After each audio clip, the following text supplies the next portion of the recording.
Hello everyone. This is, I guess it would be my fourth installment of my videos I've been doing since I had the diagnosis of my esophageal cancer a month and a half ago. So just giving an update.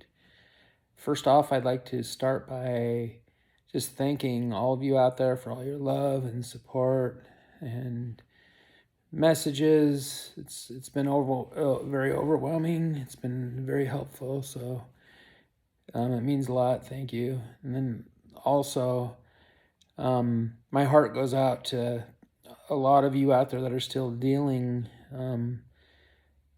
with not only esophageal cancer, but many other diseases that are out there. To all my friends out there on the Esophageal Cancer Survivor webpage on Facebook there, my heart goes out to you guys, and a lot of you are still struggling, and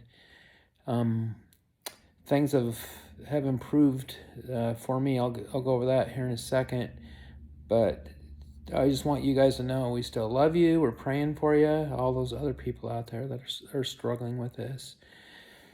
Okay, update on me. A week ago yesterday, from yesterday, I had it's called an ESD. It's esophageal mucosal dissections, what it's called, and they go in through your mouth. They mark the tumor that I had in my esophagus.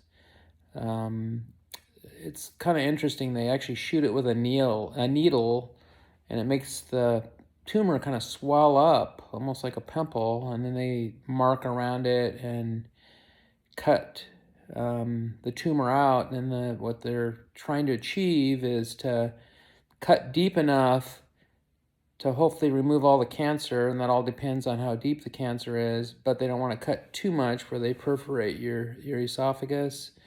That procedure went well as far as, they had no perforations, and so then I had to wait for up to 7 business days to find out the lab results where they could tell me the staging and whether they got it all, and so forth. So the lab results came back, and I'm happy to say that they were, I couldn't ask for, other than not having cancer at all, for a better outcome on the lab results. They showed where it hadn't penetrated real deep. It was just in the submucosal area. It showed that the staging was a PT1A, which is like the best staging I could have had, other than obviously 0. And the doctor was real happy with these results. So as of now, I don't have to go and get part of my esophagus removed. I still have a little bit of a road ahead of me. I have, but nothing compared to what the road I could have had before me. There's still troubled areas in my esophagus that aren't cancerous, but because they don't want to, or they want to, I should say, make sure that it doesn't turn into cancer. After I heal up, I'm going to have to go back, and then they're going to do an endoscopy to see how well the healing's gone. And then they'll go in and they're going to try to burn the area where I had the surgery. And then I have 2 other areas of what's called Barrett's esophagus, and they need to burn that. Basically, they're burning the damaged cells out of there so they don't turn into cancer and I don't end up like I started with. So, but I'm very happy about that. On another note, was a Monday night, I was having like severe extreme pain. Basically, when they cut the tumor out, it left an ulcer in my esophagus. So you can imagine when the acid from the reflux goes up into that ulcer, and like when I eat, it's just so painful. And I wasn't given any pain medications or anything, and it was getting worse, and I wasn't able really to eat, or I could barely even drink. So Monday night I went into the emergency room. I was there for like 10 hours, but it wasn't because of so much that I had complications, as hospitals are so full right now with just COVID and other stuff. And I was really impressed looking at all just pray for our nurses and doctors, because they were, a lot of people were getting short with them and not very patient. But I was watching, it was amazing the care they were giving under such extreme circumstances. Anyways, they went and they wanted to make sure that I didn't have a perforation, and they did a CT scan, and it looked like it was okay. They thought it was just acid still, even though I'm on a lot of acid reduction medication. For the way my body works, I guess it produces a lot of acid, and you can only imagine acid getting into an open ulcer, how painful that would be. And so they gave me some pain medication. I picked it up yesterday. As of today, I haven't used it yet. I'm trying to, like, as last resort. I don't really like using pain medication if I don't have to, so I'm trying to bear with it. Quite honestly, since my positive outcome looks now with my procedure, it seems like the pain doesn't hurt as much. On another note, some prayers I could use is, under my original CT scan a month and a half ago, they found a nodule in my lung. And they didn't think it was related to the esophageal cancer, that it might be some other issue, which could be minor or it could be major. We don't know. And then on the CT scan on Monday, it showed that nodule too. So I have a doctor's appointment Friday, and my esophageal gastrologist wants me to get that checked out right away, just to make sure that there's no issues there. So I feel good. I'm trusting God. God's will be done. It's been a path of a lot of emotions the last month and a half, and for sure. But I'm thankful I got so many friends out there, and family that loves me, and that a God that loves me. For those of you out there, I gave some of the symptoms of what leads to esophageal cancer. And for those of you that have procrastinated, don't do it anymore. Go out, go to the doctor, get yourself checked out. Don't procrastinate. You want to be in a position like me. Trust me. You want to be where it's caught early if you do have it. You don't want to be, the reason why the death rate of esophageal cancer is so high sometimes is because it's caught in later stages. So please go, get yourself in. What's it going to hurt? And get your colonoscopy done. I guess I was told that now they even recommend doing that before you're 50 years old. So like my disclaimers on not being a doctor or whatever, but I'm just saying, go to your doctor, find out when that is, get it done. It's not a big deal.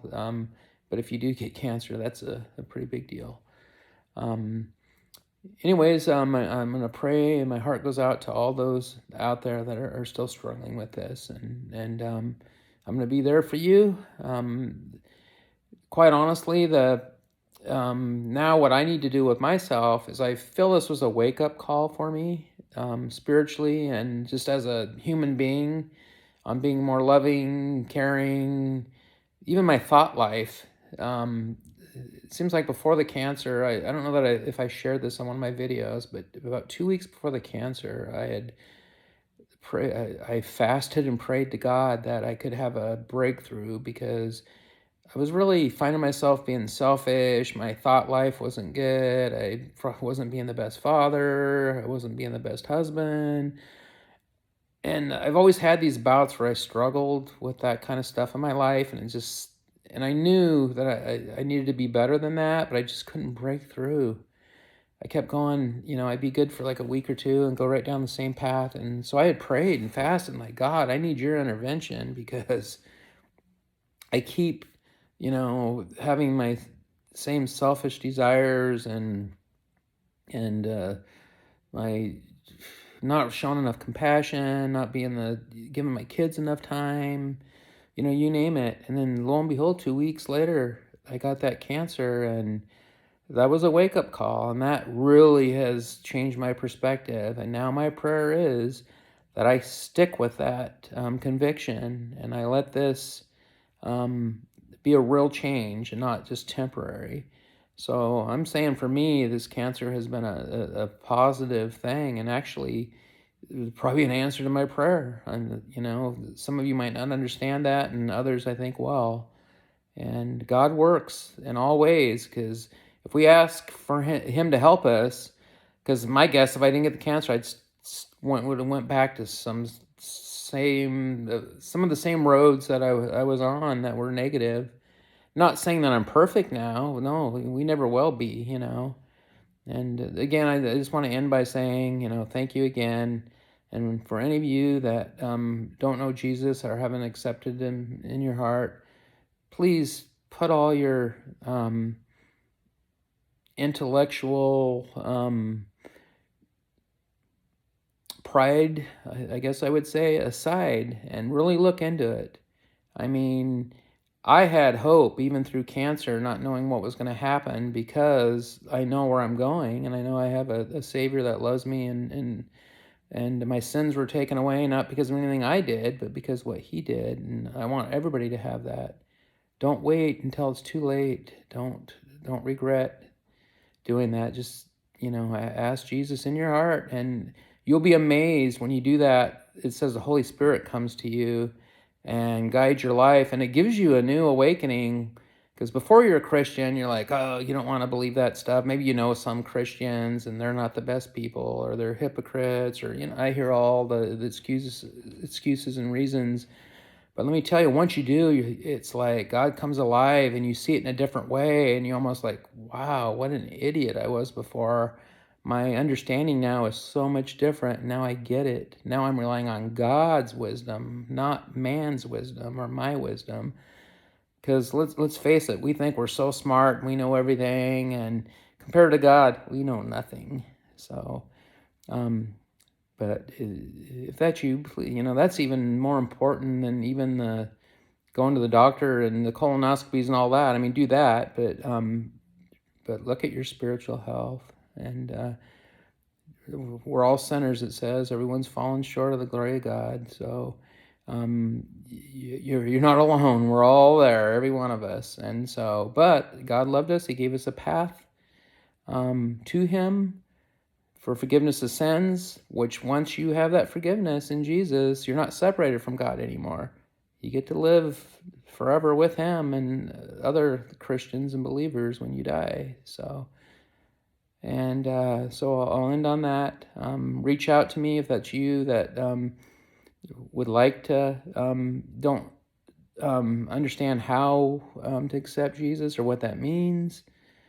But whatever you do, don't let your pride get in the way, and your intellectual, like I said,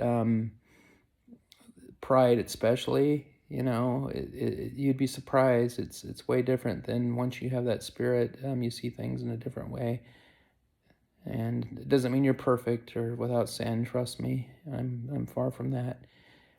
Love you guys. Talk to you later. But what I was gonna say is reach out. I ramble on and get sidetracked, but reach out to me by messenger or whatever. Please share my video if you think this might help somebody else. And talk to you later.